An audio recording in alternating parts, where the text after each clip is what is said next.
Welcome back, folks. This is Excel 10-Minute Leaders Live. This is the afternoon session or the morning if you're in that part of the world.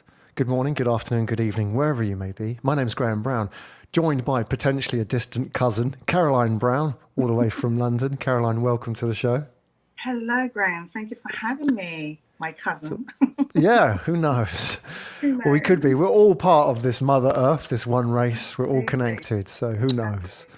Absolutely. Caroline, we've got 10 minutes together. Are you ready Yes. for this? Yes, as ready as I possibly can be, Graham. Rock and roll.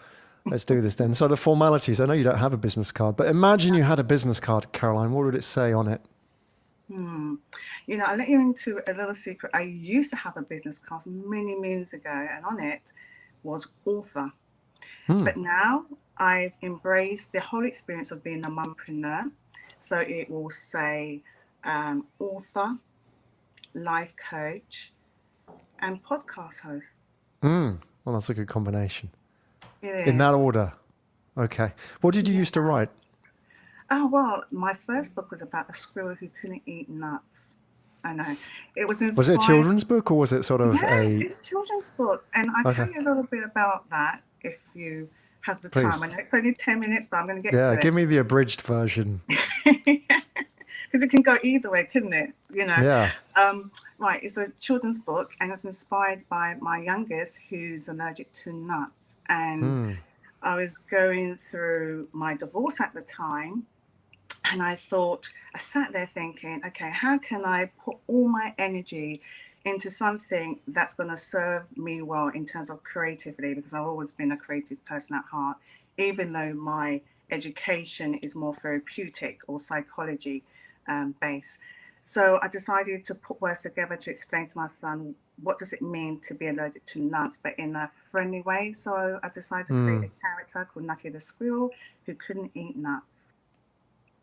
And who did the illustrations for that book? Because I'm always Actually, fascinated by children's yeah, illustrations. no, I found this person called Mona Brazil. Yeah, and she's not even in London. And that's the Hmm. beauty about the world, as you were saying, is that don't cast your net to where you are. Kind of spread your wings a little bit because this person I found lived many, many, many miles away from me. Yeah, Yeah. yeah. Well, it was a But good she, combo. it was, and she interpreted my vision. And I have another book coming out which is a self help book, which is Hmm. called The Crazy Over 40s Life 5 Step Challenge. And that's about looking at your over 40s.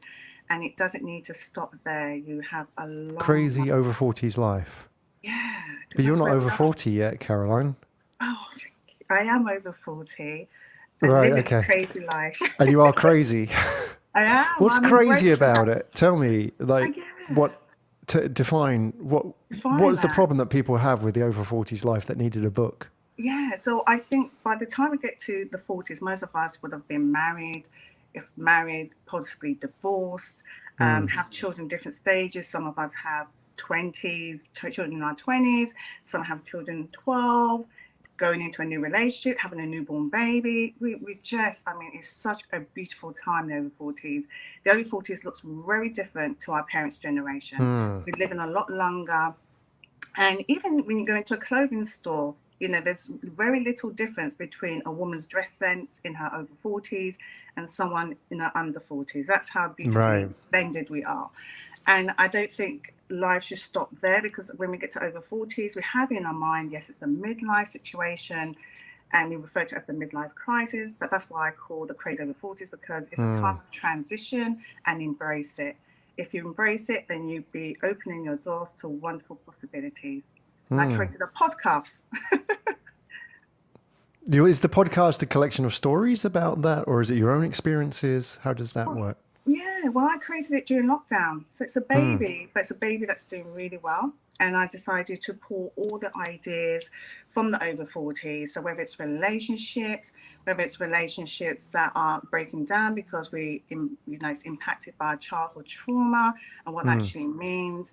We're looking into parenting, we're looking into entrepreneurship. There's parents out there who are deciding to take their interests and hobbies and take it into money making adventures. It's very different. So on my Hmm. podcast, we have all of that and sexual wellness. The Mm. idea that we get over 40, we should drop our sexiness, I don't believe in that. And that's what my podcast is trying to inspire those to not drop what you want to. I mean, Mm. if you want to, that's fine, but I believe keep going. Yeah, absolutely. Mm, There, it's interesting. You talked about our parents' generation as a yeah, contrast. I mean, if you were into your 40s, by that point, you're kind of now, I mean, over the hill, literally. In your career, you've probably yeah. got 20 years left in your Mm, career. You're mm, 20 in, 20 to go. Your kids are probably now getting to the end of their education when you're in your 40s. Maybe they're coming up to university, so you're ready to sort of push them out the nest. yeah. And for most people, that was okay, right, job done. We've dusted our hands now. Let's think about the few years that we have left. That Mm, was how it was for a generation yes, ago. But now it's like, hang on a second, I could be around for another 40, 50 years here. I might be halfway through my life. yeah. So that must raise, if you think about your podcast and your experience and the people you talk to, if you were to list the 10 Mm. existential crises that people have in this time, what would come at the top? What are the things what's right at people's top of mind when they think about the crazy over 40s life? What are people most concerned about? I think they're concerned about what do I do next? I'm in a career that I've been in for a long time, but I was driven there because perhaps it took me to a place where I could earn more money. It took me to a place where I was, fulfilling my parents' dreams.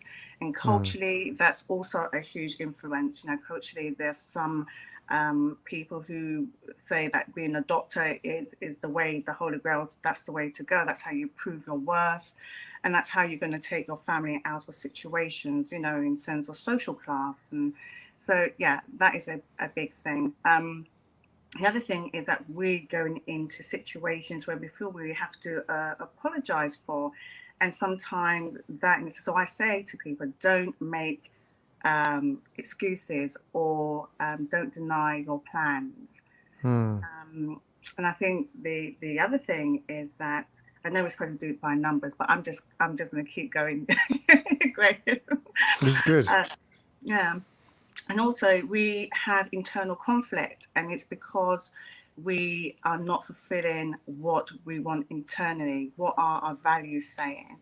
Mm, So, if we're in a relationship, say that we had during our childhood experiences, so 16 childhood love, 18 college sweetheart, what we wanted then is not necessarily what we want now. And some of us suppress what we truly want in order for us to not, we don't want to be proven wrong, do we? mm, And so that takes a lot of courage to say, like, I'm not happy. mm. Happy. Absolutely. Like you would have thought in your 40s, you had it all worked out. And therefore, if Yeah. you're saying, I'm not happy or this ain't working out, that would be a lot, not just difficult for you to talk about, but for people around you to hear as well, because culturally we're not used to that, are we? We're used to like teenagers not figuring stuff out, but Yeah. people of our parents' generation, they've got it all worked out. Well, that's what we think, right? But obviously that's not the case. We're still human beings and we're still muddling our way through life, Yeah, we even are in our great. 40s, right? Mm. It's fascinating. How do you think, for example, that period is different from men and women? Do you think Mm. they experience it differently? Do you think culturally there are different pressures and expectations? I do, and I've had the blessing of talking to people all over the world, actually, and that's the beauty about podcasts, as you know. I'm in London, I'm in Singapore, and it's the same thing. I think culturally there doesn't seem to be that much difference. There Hmm. is a difference between men and women, I feel, and people keep saying the menopause, approaching menopause, but I know for the under 40, it was very much about making sure that you have meet your partner, find the right employment, education, children. The over 40s, most of us would, as you said, mentioned, would have done that. And so what next? So I think for women, it's about, we come to a time that, we're not going to be able to procreate, give babies. Hmm. Um, Give birth to babies. Well, we could, but there's other ways of doing it. But that end of our life cycle, of what we're supposed to be doing in terms of our bodies are slightly is over.